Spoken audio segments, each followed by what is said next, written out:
So, andito mga kababayan, Risa Hontiveros nag-warning na nakapasok na ang akbayan, nakabalik, si Bam Aquino at si Kiko Pangilinan. So, hindi daw ito bastang comeback lang.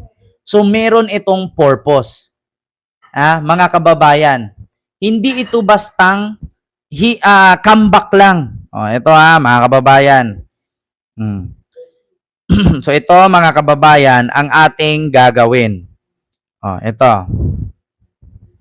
Malakas na ang totoong oposisyon sa Senado at sa Kongreso. Hindi ito simpleng comeback.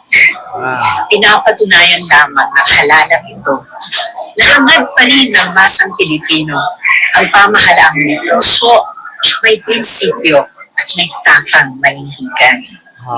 Ang makasaysayang tagumpay ng aking minamahal na akbayan party list ay bunga ng tiwala at pagkilos ng taong bayan.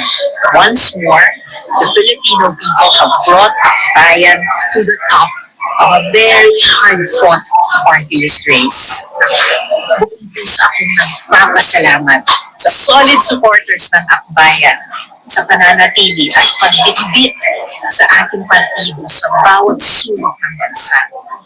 Sa mga bagong mukha na tumaya sa ating pagkilos. Salamat sa pagkakataong inyong ibinigay. At special shout out sa ating kabataang botante na nagsilbing game changer sa eleksyong ito. Welcome back rin sa aking mga kaibigan, sina Senator Kiko Pangilinan at Senator Bam Aquino. Kayo ang mga boses na kailangan natin sa Senado sa mga darating na araw. I look forward once again working with you for the good of the people. Siyempre, masaya ako at kasama ng akbayan sa susunod na kongreso ang mamamayang liberal sa pangunguna ni former Senator Laila de Lima sa pagsulong sa hustisya, karapatang pantao at malinis na gobyerno. Simple, malinaw ang sigaw ng taong bayan.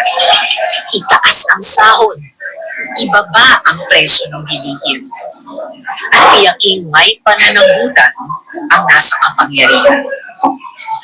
Kasama sina Senator Kiko at Senator Bam at ang akbayan party list at mamamayang liberal sa Kongreso, titindig tayo muli ng mas taas loob, mas matatag, mas handa sa hamon ng panahon.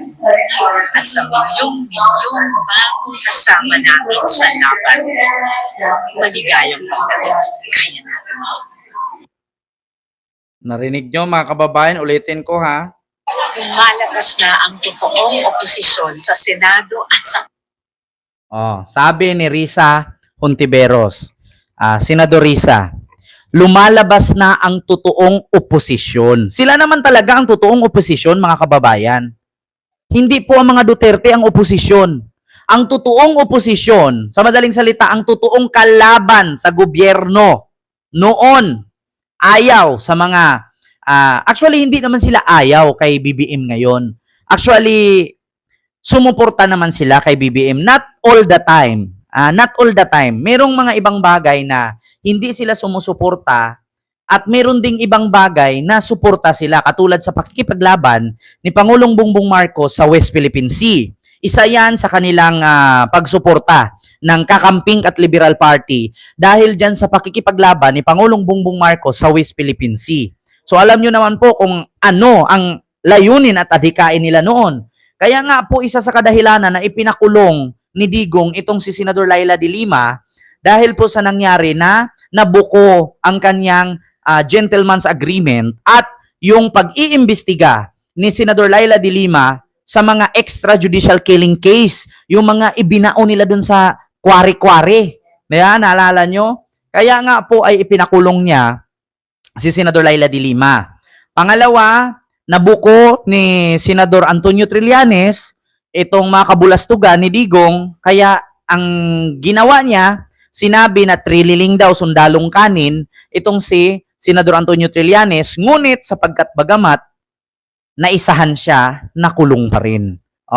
So, alam nyo naman, ang sabi nga ni Risa Hontiveros, hindi ito bastang comeback lang. Ito yung totoong oposisyon. Actually, hindi naman po ang mga Duterte ang oposisyon eh. Which is ang Liberal Party. Ang sa kanila lang kasi, ang Liberal Party, tahimik lang sila. Bakit sila makikisawsaw sa gulo ng Marcos at Duterte na hindi naman sila kasali sa labanan? Hindi naman sila kasali sa awayan ng dalawa. O, instead na makisawsaw sila at makisali sila, magtrabaho na lang sila. Di ba? Nangampanya ng ayos. Hindi sumali sa mga bakbakan dito, bakbakan doon, siraan dito, siraan doon, parinigan dito, parinigan doon. Hindi sila sumali. Bagkos nagsulo, kumilos, inayos. Kaya sabi ko sa inyo, naalala nyo naman siguro mga kababayan, umpisa nung pag-vlog ko noong Nobyembre last year. Ano ba ang nakita ninyo sa vlog ko noong November last year? Mga kababayan, ito meron akong ipapakita sa inyo mga kababayan na kung saan ay merong ito.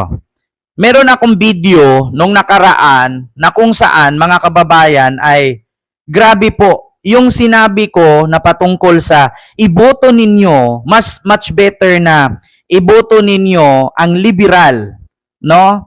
Na senador kaysa sa kaysa sa mga senador ni Digo ngayon. Naalala niyo po ba 'yon, mga kababayan? Wait lang ha. Asaan na ba 'yon? Nandito 'yun, nakatag sa akin 'yun eh. Wait lang. Ito alala nyo ito? Hindi pang ibalik ang mga liberal kaysa mga maka-Duterte. Sabi ko sa inyo, much better iboto ninyo yung liberal na senador.